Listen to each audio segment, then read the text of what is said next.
19 সালে ডাকসু নির্বাচন হয়েছে, সেই নির্বাচনকে নিয়েও কিন্তু এখন পর্যালোচনা হচ্ছে।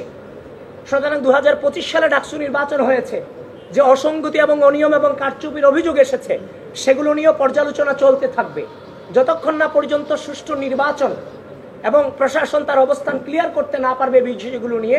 এই নির্বাচনকে তো আমাদের জায়গা থেকে বৈধতা দেওয়ার কোনো সুযোগ নেই। ডাকসু নির্বাচন অনুষ্ঠিত হবার 4 দিন পর তথা 13 সেপ্টেম্বর 2025 শনিবার ঢাকা বিশ্ববিদ্যালয় প্রশাসন কর্তৃক প্রকাশিত বিজ্ঞপ্তি অনুসারে ভোট গণনা মেশিন এবং সফটওয়্যারের নির্ভুলতা ও বিশ্বাসযোগ্যতা যাচাইয়ের সময় নির্দিষ্ট কয়েকজন শিক্ষক ও টেকনিশিয়ান উপস্থিত থাকলেও ভোটার ও প্রার্থীদেরকে এই বিষয়ে মোটেও অবহিত করা হয়নি। ভোট গণনার বিষয়ে ইতিমধ্যেই নানান অভিযোগ বিতর্ক সামনে এসেছে, কিন্তু একটি কার্যকর গণনা প্রক্রিয়া নিশ্চিত করা গেলে এই ধরনের বিতর্ক তৈরি হতো না। প্রত্যেক প্রার্থীর কাছ থেকে প্রতিটি কেন্দ্র থেকে একজন করে পুলিং এজেন্ট নেওয়ার বিজ্ঞপ্তি প্রকাশ করলেও ভোটের আগের রাতে পুলিং এজেন্টদের তালিকা প্রকাশ করা হয়, যেখানে প্রার্থীদের প্রস্তাবিত বিভিন্ন কেন্দ্রের পুলিং এজেন্টদের বাদ দেওয়া হয়। কোন প্রক্রিয়ার মাধ্যমে পুলিং এজেন্টদেরকে বাছাই করা হয়েছে তা প্রকাশ করা হয়নি। 6. ভোট গ্রহণের আগে পুলিং এজেন্টদেরকে আইডি কার্ড সরবরাহ করার কথা থাকলেও তা যথাসময়ে সরবরাহ করা হয়নি, যার কারণে অনেক পুলিং এজেন্ট যথাসময়ে ভোট কেন্দ্রের সম্মুখে উপস্থিত হয়েও ভোট কেন্দ্রে প্রবেশ করতে পারেনি এবং অনেক ভোট কেন্দ্রে পুলিং এজেন্টের অনুপস্থিতিতে পক্ষপাত দুষ্ট অবস্থায় ভোট গ্রহণ শুরু হয়। একটি নির্দিষ্ট প্যানেল বাদে সকল প্রার্থী ও প্যানেলকে জানানো হয়েছিল যে 8টি ভোট কেন্দ্রে ভোট গ্রহণ হবে, কিন্তু ভোট গ্রহণের দিন দেখা যায় যে 8টি ভোটিং এরিয়ায় মোট 18টি ভোট কেন্দ্রে ভোট গ্রহণ করা হচ্ছে, যে কারণে ওই নির্দিষ্ট প্যানেল ব্যতীত আর কোনো প্রার্থী বা প্যানেল 18টি কেন্দ্র অনুসারে পুলিং এজেন্ট নিয়োগ করতে পারেনি। ডাকসু হল সংসদ নির্বাচনে কোন প্রক্রিয়া অনুসরণ করে পুলিং অফিসার নিয়োগ দেওয়া হয়েছে সে বিষয়ে অস্পষ্টতা রয়েছে। চিফ রিটার্নিং অফিসার কর্তৃক পুলিং অফিসার নিয়োগ করার কথা থাকলেও তাদেরকে ঢাকা বিশ্ববিদ্যালয় প্রশাসন কর্তৃক নিয়োগ দেওয়া হয়েছে বলে তিনি জানিয়েছেন। নির্বাচনী আচরণবিধি সম্পর্কে ন্যূনতম ধারণা না থাকায় অধিকাংশ পুলিং অফিসার নির্বাচনী আচরণবিধি সম্পর্কে সাংবাদিকদেরকে ভুল তথ্য দিয়ে প্রার্থীদের বিরুদ্ধে আচরণবিধি লঙ্ঘনের ভুয়া অভিযোগ তুলে নির্বাচনকে প্রভাবিত করেছেন, যার ভুক্তভোগী আমি নিজে, সেটা আপনারা অবশ্যই জানেন। আমি যখন টিচার্স ক্লাবে সকালে যখন প্রবেশ করি, রিটার্নিং অফিসার যিনি সেখানে ছিলেন তার অনুমতিক্রমে এবং তিনি দায়িত্ব নিয়ে আমাকে সেখানে প্রবেশ করিয়েছেন এবং বিভিন্ন বুথগুলো আমাকে দেখিয়েছেন। কিন্তু দুঃখজনক হলেও কিছুক্ষণ পরেই আমি শুনতে পাই যে বিভিন্ন পত্রিকাতে ছয়লাভ হয়ে গেছে যে ছাত্রদলের মনোনীত ভিপি প্রার্থী তিনি আচরণবিধি লঙ্ঘন করে ভোট কেন্দ্রে প্রবেশ করেছেন। আপনাদের মেইন স্ট্রিম মিডিয়াগুলোকে পর্যন্ত বিভ্রান্ত করতে বাধ্য করেছে। মানে ব্যাপারটা এমন দাঁড়িয়েছে যে আগে ছাত্রলীগ ভোট কেন্দ্র দখল করত, ছাত্রদলের ভিপি প্রার্থী জোর করে ভোট কেন্দ্রে প্রবেশ করেছে, যে যেখানে আছেন আপনারা সবাই আসুন, ভোট দান করুন, ছাত্রদলকে প্রতিহত করুন। ব্যাপারটা ওরকমই ছিল এক প্রকার। এই যে নেগেটিভ ইম্প্যাক্ট আমাদের উপরে পড়েছে নির্বাচন চলাকালীন সময়, এবং কি যেখানে গঠনতন্ত্রের স্পষ্ট উল্লেখ আছে আমাদের সেখানে যাওয়ার ভিপি জিএসদের সেখানে প্রদর্শনী করার অধিকার আছে, এই যে আমাদের উপর যে অন্যায় হয়েছে এর বিচার কি হওয়া উচিত, এর দায়ভার কে নেবে? এই পরিকল্পিতভাবে প্রতিটি স্তরে স্তরে আমাদেরকে এভাবে বাধার সম্মুখীন করা হয়েছে। শুধু এটা নয়, এই পুলিং অফিসাররা ভোট কেন্দ্রের সামনে 41 জন প্রার্থীকে ভোট দেওয়া তো এটা সহজ কোনো ব্যাপার নয়। 41টা ব্যালট পেপার কি কোনোভাবেই মনে থাকবে না। তো আমাদের যে ব্যালট পেপারগুলোর নাম্বারগুলো দিতে গিয়েও এই পুলিং অফিসাররা আমাদেরকে বারবার মবেশ স্বীকার করেছে। সুতরাং এই দায়ভার কার? এটা পরিকল্পিত ছিল।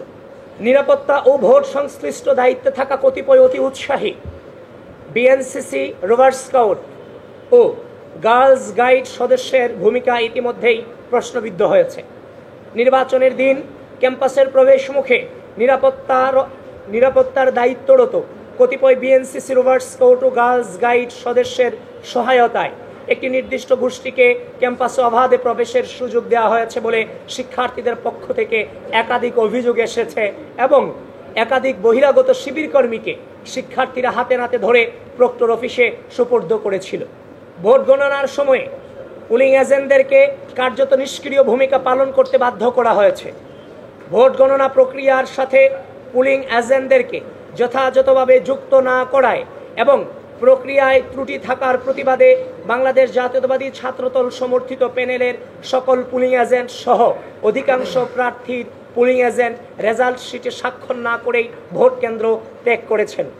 ডাকসু ও হল সংসদ নির্বাচনে অস্বচ্ছ ব্যালট বাক্স ব্যবহার করার কারণে বিভিন্ন অভিযোগ ও বিতর্ক তৈরি হয়েছে। তাছাড়া অধিকাংশ বুথে নির্বাচনের দিন বেলা 11টার পর থেকে বেলা 11:30টার পর থেকে মার্কার পেন না থাকায় ভোটারদেরকে বল পেন দিয়ে ব্যালট পেপারে ক্রস চিহ্ন দিতে হয়েছে। বল পেনে ক্রস চিহ্ন দেওয়া ভোটগুলো ওএমআর মেশিন সঠিকভাবে রিড করতে পারেনি বলে অনেক ভোট গণনা করা হয়নি বলে পুলিং এজেন্টরা লক্ষ্য করেছিলেন। একটি নির্দিষ্ট সময়ের পরের ভোটগুলোতে বল পেন ব্যবহার করে পরিকল্পিতভাবে ভোট নষ্ট করার হীন চেষ্টা ছিল কিনা তা নিয়ে অধিকাংশ প্রার্থীর মনে শঙ্কা তৈরি হয়েছে। এছাড়াও ভোটার চিহ্নিত করার জন্য আঙ্গুলে যে মার্কার কালি ব্যবহার করা হয়েছে সেটি অস্থায়ী কালি হওয়ার কারণে একই ব্যক্তি একাধিক ভোট দিয়েছে কিনা সে বিষয়ে শিক্ষার্থীদের মনে সন্দেহ দেখা দিয়েছে। প্রিয় সাংবাদিক ভাই ও বোনেরা, উল্লেখ্য আইন ও বিধি অনুসারে উপরোক্ত নিয়ম ও অসঙ্গতি সমূহের বিষয়ে বারবার সংশ্লিষ্ট কর্তৃপক্ষকে অবগত করে সমাধানের অনুরোধ করলেও তারা কোনো কার্যকর পদক্ষেপ নেননি, বরং ইচ্ছাকৃতভাবে কালক্ষেপণ করে চলেছেন, যার ফলে ডাকসু হল সংসদ নির্বাচন 2025 ইতিহাসের পাতায় একটি নেতিবাচক প্রশ্নবিদ্ধ নির্বাচন হিসেবে ঠাঁই পাবার দিকে এগিয়ে যাচ্ছে বলে আমরা মনে করি। গণতান্ত্রিক মূল্যবোধের ধারক বাহক যে সংগঠনের সকল পর্যায়ের নেতাকর্মীদের সুদীর্ঘ সংগ্রাম ও সর্বোচ্চ আত্মত্যাগের উপর ভিত্তি করে বাংলাদেশ গণতান্ত্রিক পুনরুজ্জাগরণের দিকে এগিয়ে যাচ্ছে, সেই বাংলাদেশ জাতীয়তাবাদী ছাত্রদলের প্রতিনিধি হিসেবে গণতান্ত্রিক প্রক্রিয়াকে এভাবে ভুলুণ্ঠিত হতে দেখা আমাদের জন্য চরম হতাশাজনক ও কষ্টদায়ক। আমরা তারপরও আশা রাখব যে ঢাকা বিশ্ববিদ্যালয় প্রশাসন গণতান্ত্রিক মূল্যবোধের অন্যতম স্তম্ভ স্বচ্ছতা ও জবাবদিহিতার পথে ফিরে এসে উপরোক্ত অনিয়ম এবং অসঙ্গতি সমূহের বিষয়ে যথাযথ তদন্তপূর্বক সকলের সামনে সত্য উন্মোচন করবে। অব্যবস্থাপনা তো আছে, সেগুলো ছিল পরিকল্পিত, যেটা নির্বাচনকে প্রভাবিত করেছে। ইতিমধ্যে আমি যেগুলো বলেছি কোনো অস্পষ্ট এখানে কিছুই ছিল না। তাছাড়া গুরুতর যে অভিযোগটা, ঢাকা বিশ্ববিদ্যালয়ের ব্যালট পেপারকে আপনি কোনোভাবে গাউসুল আজমের নিচতলায় অরক্ষিত অবস্থায় রাখতে পারেন কিনা সে প্রশ্ন আপনাদের মধ্য দিয়ে বিশ্ববিদ্যালয়কে এবং গোটা জাতিকে, ঢাকা বিশ্ববিদ্যালয় প্রশাসনকে আমি করছি। এবং কোনো ক্রমিক নম্বর এই ব্যালট পেপারে ছিল না, এবং এই যিনি আছে যে এই ব্যালট পেপার ওইখানে অরক্ষিত অবস্থায় থেকেছে, সেখানে সিসি ফুটেজ আছে, সেগুলোকেও আপনারা কালেক্ট করেন। কারণ ক্রমিক নম্বর না থাকায়, ব্যালট পেপার অরক্ষিত অবস্থায় থাকায় ভোটের উপস্থিতি এবং ভোটারদের উপস্থিতি এবং ভোট করার হারের যে অসামঞ্জস্যতা, সব কিছু মিলিয়ে অবশ্যই আমরা কারচুপির দৃষ্টান্ত তো অনেকটা দিয়েই দিয়েছি, বাকিটা বের করার দায়িত্ব আপনাদের। এখন আমি যদি কোনো জিনিসে প্রপারলি তদন্ত ছাড়া আপনার সামনে আসি, এটা কি কোনোভাবে আপনিও মেনে নেবেন? আপনি কিন্তু মেনে নেবেন না। আমরা যথাযথ প্রক্রিয়ার মধ্য দিয়ে এটাকে যাচাই বাছাই করার চেষ্টা করেছি। আমরা যেই ফোন দিয়ে ছবি তুলেছে, সেই ফোনের যিনি তুলেছেন তার কাছে আমরা গিয়েছি। সেখানে গিয়ে সেখানকার ডেট, ফরেন্সিক যে তথ্যাদি, আমরা সবগুলোকে যাচাই বাছাই করে আমরা নিশ্চিত হয়েছি এই ছবি এবং ওখানে ব্যালট পেপার থাকা নিয়ে কোনো সন্দেহ আর নাই আমাদের মাঝে। এবং আমি তো আপনাকে শুরুতে বলেছি, যদি নির্বাচনের পর দিন আমরা আন্দোলন সংগ্রাম অবরোধে নামতাম, তাহলে আগের যে রাজনৈতিক কালচার সেখানে আমরা ফিরে যেতাম। আমরা কিন্তু সেই জায়গাতে স্যাক্রিফাইস করেছি, নতুন রাজনৈতিক সংস্কৃতি প্রচলনে আমরা ভূমিকা রেখেছি। সেজন্য আমি আমার প্যানেলকে এবং বাংলাদেশ জাতীয়তাবাদী ছাত্রদলকে আমি ধন্যবাদ জানাই যে তারা সুস্থ রাজনীতি প্রচলনে যথেষ্ট সহনশীলতার পরিচয় দিয়েছে।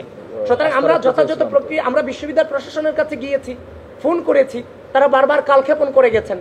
এখন আপনারা বলবেন, যখন আপনাদের সামনে আসবো আপনারা বলবেন আপনারা বিশ্ববিদ্যালয় প্রশাসনের কাছে গিয়েছেন কিনা। তো আমরা বিশ্ববিদ্যালয় প্রশাসনের কাছে গিয়েছি, সকল প্রকার নিয়ম আমরা মেনেছি। যখন দেখছি কালক্ষেপণ হচ্ছে তখন আমরা মনে করেছি যে আপনাদেরকে এগুলো জানানো প্রয়োজন, যারই ফলশ্রুতিতে আপনাদের সামনে এসেছি। আপনারা এই বিষয়টা নিয়ে বৃহত্তর ইনভেস্টিগেশন করুন। আমাদের যে দায়িত্ব ছিল, আমরা প্রার্থী হিসেবে যে অসঙ্গতিগুলো পেয়েছিলাম, প্রার্থী হিসেবে যেমন আমার দায়িত্ব, ঢাকা বিশ্ববিদ্যালয়ের ভোটার হিসেবে একজন ঢাকা বিশ্ববিদ্যালয়ের শিক্ষার্থীদের একজন ভোটার হিসেবে তারও দায়িত্ব আছে। সুতরাং আমরা প্রার্থীরাই শুধু অভিযোগ করে যাব ব্যাপারটা চাইনি। আমরা চাচ্ছিলাম আমাদের যে অভিযোগগুলো অবশ্যই সেগুলো ঘটেছে, যেহেতু সাধারণ শিক্ষার্থীরা ভোটাররা সেগুলো নিয়ে আওয়াজ তুলবেন। ইতিমধ্যেই বিভিন্ন প্যানেলের প্রার্থীরা এবং ভোটাররা কিন্তু আওয়াজ তুলেছেন। তো তারই ফলশ্রুতিতে আমরা সুস্থ রাজনৈতিক চর্চার মধ্য দিয়ে আমরা আমাদের অবস্থান স্পষ্ট করেছি। আমরা আশা রাখছি ঢাকা বিশ্ববিদ্যালয় প্রশাসন এই বিষয়গুলো নিয়ে পুঙ্খানুপুঙ্খভাবে তাদের অবস্থান ক্লিয়ার করবে এবং আপনারাও সেই জিনিসগুলো ইনভেস্টিগেশনে নামবেন এবং পরবর্তী কর্মসূচি কি হবে সেটা আপনাদেরকে পরবর্তীতে আমরা জানাবো, কিন্তু সেটা সুস্থ রাজনৈতিক সংস্কৃতিকে ধারণ করে। 19 সালে ডাকসু নির্বাচন হয়েছে, সেই নির্বাচনকে নিয়েও কিন্তু এখন পর্যালোচনা হচ্ছে। সুতরাং 2025 সালে ডাকসু নির্বাচন হয়েছে, যে অসঙ্গতি এবং অনিয়ম এবং কারচুপির অভিযোগ এসেছে সেগুলো নিয়েও পর্যালোচনা চলতে থাকবে যতক্ষণ না পর্যন্ত সুষ্ঠু নির্বাচন এবং প্রশাসন তার অবস্থান ক্লিয়ার করতে না পারবে বিষয়গুলো নিয়ে। এই নির্বাচনকে তো আমাদের জায়গা থেকে বৈধতা দেওয়ার কোনো সুযোগ নেই। নির্বাচনের দিন যখন আমি সেটা পেয়েছি, তো আমিও আমাদের যারা সিনিয়র আছে, যারা অনেকের সাথে আমি কথা বলেছি এটা নিয়ে, কিন্তু নির্বাচনী ব্যস্ততার কারণে এই জিনিসটাকে অতটা সিরিয়াসলি নেওয়ার চেষ্টা করিনি। তো পরবর্তীতে যখন দেখলাম তার ফোন আমি চেক করলাম, তখন দেখলাম যে না, এটা সিরিয়াস ইস্যু, এটাকে নর্মালভাবে ডিল করার সুযোগ নেই। তো আমরা আপনাদের সামনে যথাযথ প্রমাণ সাক্ষী সহ উপস্থাপন করেছি, বাকিটা বের করার দায়িত্ব আপনাদের এবং বিশ্ববিদ্যালয় প্রশাসনের।